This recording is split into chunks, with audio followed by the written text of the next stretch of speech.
Bu suvni siz har kuni iste'mol qilyapsiz desam ishonasizmi? Filtr suv bilan vodoprovod suvini farqini yaqqol ko'zingiz bilan ko'rishingiz mumkin. Bu qo'limdagi elektroliz pribori suvdagi ko'zga ko'rinmaydigan elementlarni suvda kuydirib, ko'zga ko'rinadigan darajada suv yuzasiga chiqarib beradi. Kerakli hodisalar bilan bu narsani ko'rib chiqamiz. Xo'p, o'ng tarafimizdagi filtrlangan suv, chap tarafimizdagi oddiy vodoprovod suv. Apparatimizni yoqamiz, yonda suvga tiqib ko'ramiz. Sizlar bilan uni reaksiyasini ko'ramiz. Mana ko'rayotganinglardagi уже mana bu reaksiyaga kirish boshladi.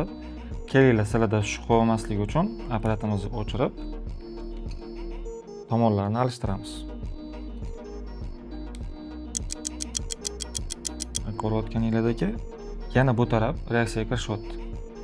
Filtr tarafimiz ozgina sarg'ayish beradi. Sababi buni tarkibida kaliy, magniy, kalsiy, yod bo'ladi.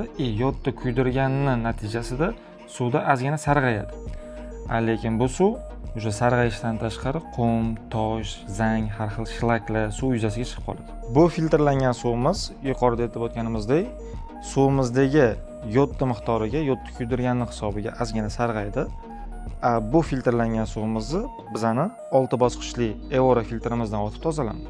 Agar sizga ham Evora suv filtrlari kerak bo'lsa, Instagram direct orqali murojaat qiling. Qani aytgancha, bizdan bitta suv filtri xarid qilgan insonga biz bonus sifatida parovoy dazmol qo'shib beramiz.